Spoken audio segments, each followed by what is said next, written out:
Hello and welcome back to GK master classes. कैसे हैं आप सब लोग? आई होप आप सभी ठीक होंगे। तो दोस्तों, आज आपके लिए जो मोस्ट इम्पॉर्टेंट टॉपिक रहता है हर किसी एग्ज़ाम के लिए, एनवायरनमेंट, इकोलॉजी एंड बायोडाइवर्सिटी। आप जेकेएसएसबी के सिलेबस, कोई भी एग्ज़ाम होता है उसके सिलेबस को उठाएंगे तो आपको ये टॉपिक का हर एक सिलेबस में, हर एक एग्ज़ाम के सिलेबस में मिलेगा। तो इस पे पहले भी वीडियो अपलोडेड है, प्लेलिस्ट में आप जाकर देख सकते हैं। लेकिन जो इम्पोर्टेंट क्वेश्चन बचते हैं या रहते हैं तो वो मैंने आज इस वीडियो में कोशिश की है आपके सामने लाने की। सभी इंपॉर्टेंट क्वेश्चन होंगे। आप एंड तक वीडियो को ज़रूर वॉच कीजिए। अगर आप पटवारी, जूनियर असिस्टेंट, जेकेपी कांस्टेबल या और किसी एग्ज़ाम की तैयारी कर रहे हैं तो ये वीडियो बहुत बेनिफिशियल होने वाली है। एंड तक ज़रूर वॉच कीजिए। तो चलिए स्टार्ट करते हैं। स्टार्ट करने से पहले आपसे रिक्वेस्ट है, अगर आप पहली बार इस चैनल पे आए हैं तो चैनल को सब्सक्राइब ज़रूर कर लीजिए, बेल आइकन को प्रेस करिए। तो चलिए स्टार्ट करते हैं। Which convention adopted for the protection of ozone layer? Ozone layer के रिलेटेड कौन सी कन्वेंशन है इसमें? जो ओजोन लेयर आपको पता है हमारे स्ट्रेटोस्फियर में आती है। स्ट्रेटोस्फियर के जो लोअर पार्ट है उसमें आती है। ये ओजोन लेयर का काम क्या है? हमें यूवी रेज से, जो यूवी रेज आती हैं सन से, उनसे प्रोटेक्शन करने में हेल्प करती है। अगर ये यूवी रेज यानी अल्ट्रा वायलेट रेज अर्थ पे पहुंच जाए तो डिफरेंट टाइप की डिजीज हो सकती है, लाइक सन स्किन कैंसर वगैरह होता है। ठीक है। तो कौन सी ऐसी कन्वेंशन हुई थी, बताएं मुझे। क्या वीना कन्वेंशन थी, स्टॉकहोम कन्वेंशन थी, बेसल कन्वेंशन थी, या मॉन्ट्रियल प्रोटोकॉल था? ठीक है। तो जो पहली कन्वेंशन हुई थी दैट इज़ वीना कन्वेंशन। ठीक है। प्रोटोकॉल भी ओजोन के रिलेटेड है। ओजोन जिसमें आपकी जो डिफरेंट गैसेस होती हैं जैसे CFC वगैरह, इनको रिड्यूस करने के लिए इस पे बात की गई थी। लेकिन यहाँ पे जो राइट आंसर है दैट इज़ वीना कन्वेंशन। ठीक है। अब वीना कन्वेंशन कब हुई थी? थोड़ा से ईयर भी आपको पता होना चाहिए। कभी एग्जाम में ईयर भी पूछ लेते हैं। तो देखिए, ये एक्चुअली जो फोर्स में आई थी 1980 में आई थी, लेकिन पहले ये जो बात की गई थी 1969 में। तो आपको दोनों ईयर देखने हैं, अकॉर्डिंग टू ऑप्शन आपको जाना है। बाकी अगर बात करें हम स्टॉक होम कन्वेंशन, तो इसमें जितने भी जो ऑर्गेनिक पोल्यूटेंट होते हैं उनको कम करने की बात की गई थी। और ये स्टॉक होम कन्वेंशन जो है ये 2004 में, ठीक है, केम इनटू फोर्स। ठीक है। 2004 में 17 मई 2004 को। ठीक है। उसके बाद अब मॉन्ट्रियल प्रोटोकॉल जो है ये भी पूछा जाता है एग्जाम में, कौन से ईयर में हुई थी? तो ये 1987। ठीक है। तो इसका ईयर भी याद रखिए, 1987। चलिए नेक्स्ट चलते हैं। Study of fermentation is known as, study of fermentation जो है इसे क्या कहते हैं? जाइमोलॉजी, ओरोलॉजी, या एंटोलॉजी, या एंथोलॉजी, या जोलॉजी? बताइए right answer. Study of fermentation को क्या कहते हैं? बहुत इंपॉर्टेंट क्वेश्चन है। इसका जो राइट आंसर दैट इज जाइमोलॉजी। ठीक है। स्टडी ऑफ फर्मेंटेशन को क्या कहते हैं? जाइमोलॉजी। अब ये फर्मेंटेशन क्या होता है? एक ऐसा प्रोसेस है जिसमें जो जितने भी, ध्यान से सुनना, जिसमें जितने भी माइक्रो ऑर्गेनिज्म होते हैं, जैसे बैक्टीरिया है, ईस्ट है, बैक्टीरिया है, ठीक है, ये क्या करते हैं? ये शुगर को कन्वर्ट करते हैं अल्कोहल में। ठीक है। तो इस प्रोसेस को, शुगर को, जब ये माइक्रो जो ऑर्गेनिज्म होते हैं शुगर को अल्कोहल में या और बाई प्रोडक्ट्स जितने भी होते हैं उनमें कन्वर्ट करते हैं, और इस पूरे प्रोसेस को फर्मेंटेशन कहते हैं। ठीक है। नेक्स्ट है, काफ़ी इंपॉर्टेंट क्वेश्चन है। Which of the following is India's first national marine park? India का नेशनल मैरीन पार्क जो है वो कौन सा है? ऑप्शन है मैरीन नेशनल पार्क जो गल्फ ऑफ कच्छ है यानी गुजरात में, काजीरंगा नेशनल पार्क, गिर नेशनल पार्क, या डाचीगाम नेशनल पार्क? देखिए, इन सभी नेशनल पार्क्स के बारे में आपको पता होना चाहिए। काजीरंगा जो है ये आसाम में है। ठीक है। पूछा जाता है, ये काफ़ी फेवरेट क्वेश्चन रहता है जेकेएसएसबी का। गिर नेशनल पार्क जो है ये गुजरात में है। और डाचीगाम आपको पता होना चाहिए, ये श्रीनगर यानी जम्मू कश्मीर में है। ठीक है। तो यहाँ पे जो राइट आंसर है that is marine national park, सबसे इंडिया का फर्स्ट नेशनल पार्क है। ठीक है। जो मैरीन नेशनल पार्क है गल्फ ऑफ कच्छ में है। ऐसे अगर आपसे पूछा जाए कि इंडिया का सबसे पहला national park, simple national park की बात की जाए तो आपका जिम कॉर्बेट नेशनल पार्क है जो उत्तराखंड में है। ठीक है। चलते हैं नेक्स्ट। देखिए, अगर आपने मॉक टेस्ट लेने हैं जीके विद स्पेशल रेफरेंस के 10 मॉक टेस्ट अवेलेबल हैं, आपको व्हाट्सएप पे मिल जाएंगे। ठीक है, बहुत अच्छे से इनको बनाया है। आप अगर लेना चाहते हैं GK with special reference to Jammu and Kashmir के, जो आपका पटवारी और जूनियर असिस्टेंट में सिलेबस है, आपको जस्ट 29 रुपीज़ पे करने हैं। सेम नंबर पे स्क्रीनशॉट सेंड करना है और आपको व्हाट्सएप पे ही मिल जाएंगे।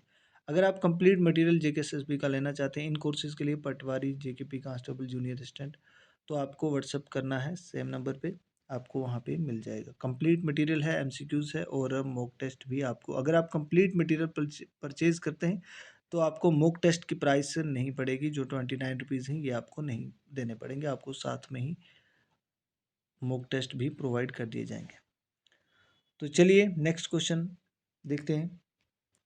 इन which of the following food chain the pyramids of numbers will be always inverted. कौन से फूड चेन में पैरामिड्स ऑफ नंबर्स जो है वो इन्वर्टेड होते हैं? ठीक है, grassland food chain, forest food chain, pond food chain या पैरासिटिक फूड चेन। बताएं राइट आंसर। कोशिश करना साथ साथ खुद अटेम्प्ट करने की, और इसमें 16 एमसीक्यूज़ रखे हमने, तो आप सभी को अटेम्प्ट करिए और अपना स्कोर ज़रूर एंड पे बताएं। देखिए, जो इन्वर्टेड होता है यहाँ पे ऑलवेज की बात की गई है, तो वो पैरासिटिक फूड चेन में इन्वर्टेड होता है। इसका जो राइट आंसर है ऑप्शन नंबर डी। नेक्स्ट है, क्वेश्चन को ध्यान से रीड किया करें और फिर आंसर करें। What is the renewable exhaustible natural energy resource. जो रिन्यूएबल है यानी बार बार यूज़ कर सकते हैं, रिन्यू हो सकता है, लेकिन एग्जॉस्टेबल है नेचुरल एनर्जी रिसोर्स कौन सा है? कोल है, बायोमास है, पेट्रोलियम है या केरोसिन है? बताएं राइट आंसर। काफ़ी इंपॉर्टेंट क्वेश्चन है। यहाँ पे जो राइट आंसर है that is option number B यानी बायोमास। चलते हैं नेक्स्ट क्वेश्चन पे। Plants growing under the direct sunlight are known as. वो प्लांट्स जो सनलाइट के डायरेक्ट अंडर ग्रो करते हैं, ठीक है, उन्हें क्या कहते हैं? ठीक है, इस तरह से डायरेक्ट सनलाइट, कोई शेडो नहीं है, कोई कुछ नहीं है, तो इसे कहते हैं। क्या हीलियोफाइट होता है, साइकोफाइट होता है, बायोफाइट होता है या नॉन ऑफ दीज? बताइए राइट आंसर इसका। देखिए, इसका जो राइट आंसर है दैट इज़ हीलियोफाइट। यहीं पे अगर साई की बात करें, जो साई में ग्रो करते हैं या किसी शेडो में ग्रो करते हैं, इसी प्लांट के नीचे अगर दूसरा प्लांट इसकी शेडो में ग्रो कर रहा है तो दैट इज़ साइकोफाइट। साई से याद रखें साइकोफाइट। तो यहाँ पे जो राइट आंसर है that is option number A. ठीक है, हीलियोफाइट कहते हैं उन प्लांट्स को जो डायरेक्ट सनलाइट के अंडर ग्रो करते हैं। आई होप आपको समझ आ रहा है। नेक्स्ट क्वेश्चन है, the bottom area where production is less than respiration in a pond ecosystem is term as. ठीक है, bottom area where production is less than respiration, जहाँ पे प्रोडक्शन कम है रेस्पायरेशन से, ठीक है, इन पॉन्ड इकोसिस्टम। और बात की किसकी कर रहे हैं? पॉन्ड इकोसिस्टम की। याद रखना, पॉन्ड इकोसिस्टम की बात चल रही है, वहाँ पे प्रोडक्शन कम होती है। ठीक है, production is less than respiration. ठीक है, रेस्पायरेशन ज़्यादा होती है, प्रोडक्शन कम होती है, तो वो उस जोन को क्या कहते हैं? क्या वो प्रोफोंडल जोन है, टाइडल जोन है, बेंथिक जोन है या लिमेंटिक जोन है? बताएं राइट आंसर। इसका जो राइट आंसर है दैट इज प्रोफोंडल जोन इसे कहते हैं। ऑप्शन नंबर ए जो है वो राइट है। नेक्स्ट है, which of the following describe biomass relationship between producer and consumers in an ecosystem. इनमें से कौन सा बायोमास रिलेशनशिप बताता है प्रोड्यूसर का भी और कंज्यूमर के बीच में? ऑप्शन है इकोसिस्टम, इकोलॉजिकल पैरामीटर्स, बायोमास या बायोम। बताएं राइट आंसर। इस तरह के क्वेश्चन जेकेएसएस भी अक्सर पूछती है, और हम भी जो यहाँ पे क्वेश्चन लाते हैं मोस्टली कोशिश करते हैं जो प्रीवियस पेपर्स होते हैं वहाँ से क्वेश्चन उठाएं और फिर जाके टाइप करते हैं, जो काफ़ी बार रिपीट होते हैं। यहाँ पे जो राइट आंसर है दैट इज़ इकोलॉजिकल पैरामीटर्स। ठीक है, अब आपके लिए होमवर्क है, आप सभी कमेंट करते हैं, बहुत अच्छा लगता है, और आज भी कमेंट करिए आप डेली की तरह। आप मुझे बताएंगे इकोलॉजिकल पैरामीटर्स की जो टर्म है ये किसने दी है और इकोलॉजिकल पैरामीटर्स होता क्या है? ठीक है, मैं आपको अगर बताऊं यहाँ थोड़ा सा, तो इसमें क्या होता है, ग्राफिकल जो नंबर्स में बताया जाता है। ठीक है, जितने भी आपके जैसे नंबर्स में या आपका बायोमास में इस तरह से बताया जाता है। टॉप से बॉटम या इन्वर्टेड अपराइट ये सारी चीज़ें इसमें बताई जाती हैं। तो चलिए next, world first mangrove zoo has been proposed to be, ये यहाँ पे टू है, propose to be open in which state. ठीक है, फर्स्ट मैंग्रोव जू जो है कहाँ पे, वर्ल्ड का पहला जो मैंग्रोव जू है कहाँ पे है? वेस्ट बंगाल में है, उत्तर प्रदेश, उड़ीसा या छत्तीसगढ़। अगर आपने थोड़ा बहुत ज्योग्राफी पढ़ा होगा तो आपको मैंग्रोव फॉरेस्ट के बारे में पता होगा, मैप अगर आपने देखा है तो ये आप इसका इजीली आंसर कर पाएंगे, वेस्ट बंगाल। ठीक है, नेक्स्ट है which of the following lake zones has phytoplankton in abundance, यानी कौन से लेक लेक के जोन होते हैं ना, आपने अगर लेक्स के जोन पढ़े हैं, मैं थोड़ा सा आपको यहाँ समझा देता हूँ अगर आप इसको ध्यान से देखेंगे। अगर ये लेक है, ठीक है, तो यहाँ पे इसमें वाटर है, ठीक है, इस तरह से वाटर है लेक में, यहाँ से सनलाइट है, ठीक है।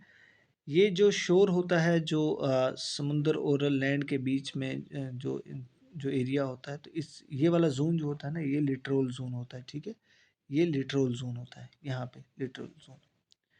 उसके बाद अगर हम लिमेंटिक जोन की बात करें तो ये वाला जो एरिया है, ठीक है, इसे हम कह देंगे लिमेंटिक जोन। आप ध्यान से इस चीज़ को सुन लीजिएगा। और अगर हम बेंथिक जोन की बात करें तो सबसे जो नीचे वाला जोन होता है दैट इज बेंथिक जोन। ठीक है, तो अगर परफोंडल जोन की बात करें तो ये वाला जोन को हम कह देंगे परफोंडल जोन। अब यहाँ पे क्वेश्चन में पूछा गया विच of the following lake zone has phytoplankton, जो फाइटोप्लैंक्टन होते हैं वो बहुत ज़्यादा होते हैं, तो किस में होते हैं? क्या वो लिमेंटिक जोन है, लिटोरल जोन है, बेंथिक जोन है या परफोंडल जोन है? तो इसका जो राइट आंसर है ऑप्शन नंबर ए, यानी लिमेंटिक जोन। ठीक है, लिमेंटिक जोन। आई होप आपको यहाँ से डायग्राम से थोड़ा बहुत समझ आया होगा। नेक्स्ट है a wide variety of living organisms is called, wide variety of living organisms को क्या कहते हैं? आपने अगर डेफिनेशन पढ़ी होगी इन सब की, इकोलॉजी, बायोम या इकोसिस्टम, बायोडाइवर्सिटी, तो आप इजीली इसका आंसर कर पाएंगे। यहाँ पे जो राइट आंसर है दैट इज बायोडाइवर्सिटी। ठीक है, बायोडाइवर्सिटी को ही, डाइवर्सिटी का मतलब ही है वैरायटी। ठीक है, वैरायटी, बाय मीन्स लिविंग। ठीक है, bio means living, Y diversity means variety of living organism होता है, उसे बायोडाइवर्सिटी कहते हैं। नेक्स्ट है which of the following is the smallest artificial ecosystem that has been sustained for a long period. कौन सा स्मॉलेस्ट, यहाँ दो चीज़ें पूछी गई हैं, स्मॉलेस्ट भी है और आर्टिफिशियल भी है, यानी नेचुरल नहीं है, आर्टिफिशियल इकोसिस्टम है और बहुत टाइम तक वो रहता है। क्या वो फुलसोम बॉटल है, फुलसोम जून है, ये बोथ है या नन ऑफ दिस है? तो इसका जो राइट आंसर है ऑप्शन नंबर ए, उसे फुलसोम बॉटल कहते हैं। नेक्स्ट है व्हाट इज और the abiotic component of an ecosystem. आपने सुना होगा biotic and abiotic, bio means living होता है और a bio means non living. ठीक है, अब इसमें नॉन लिविंग क्या है? सॉइल, प्रोटीन, कार्बन, ये तीनों क्या है? नॉन लिविंग है, तो मतलब आंसर जो है ऑल ऑफ दिस होगा। अगर बायो का पूछा होता बायोटिक तो उसमें जैसे प्लांट्स आ गए, ठीक है, अगर ह्यूमन बीइंग की बात करें, एनिमल्स की बात करें तो वो क्या है? बायोटिक कंपोनेंट है। ठीक है, इकोसिस्टम के biotic component, plants, animals. Next है काफ़ी इंपॉर्टेंट क्वेश्चन है और बहुत बेसिक है, आप सभी ने काफ़ी अच्छे से इसका आंसर करेंगे। Acid rain is a result of, acid rain किसका रिजल्ट होता है? क्या जब बहुत ज़्यादा अमाउंट में NO2 होता है, एक्सेस अमाउंट ऑफ CO2 यानी carbon dioxide, nitrogen, excess amount of nitrous oxide या SO2, ठीक है, या नन ऑफ दिस? तो क्या होगा इसका राइट आंसर? इसका जो राइट आंसर है that is option number C. Next है when did the central pollution control board establish, central pollution control board जो है कब बना था? 1973, 1974, 1986, 1995, ये सभी ईयर्स इंपॉर्टेंट हैं। 1973 प्रोजेक्ट लेपर्ड का नाम सुना होगा, वो लागू हुआ था। 1974 जो है इसका राइट आंसर है। आज का लास्ट क्वेश्चन है when did launch the Ganga, when India did launch the Ganga action plan यानी जीएपी प्लान जो है कब इंडिया ने लॉन्च किया था? 1985, 2000, 2005, 1984 में। तो देखिए यहाँ पे जो राइट आंसर है 1985 और 86 में।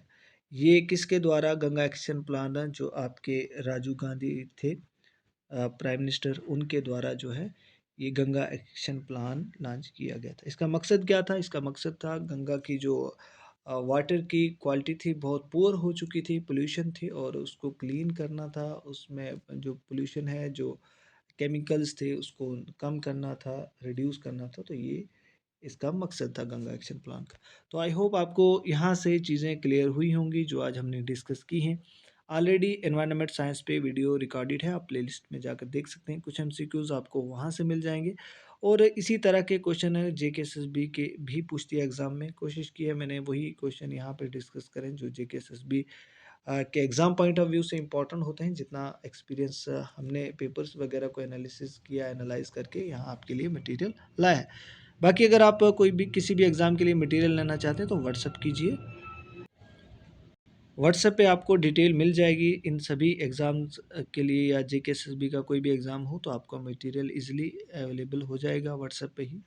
अगर आप हमने बहुत अच्छी मेहनत से आपके लिए mock test GK with special reference जो आपका 20 या 30 मार्क्स का बनता है, और इस पे 10 मॉक टेस्ट लाए हैं और बहुत मिनिमम प्राइस में आपको ये मिलने वाले हैं व्हाट्सएप पे ही। अभी से मैसेज कीजिए और मॉक टेस्ट को अटेम्प्ट करिए, विद आंसर की आपको वहीं पे सेंड हो जाएगी। सो थैंक्स फॉर वॉचिंग, मिलते हैं नेक्स्ट वीडियो में।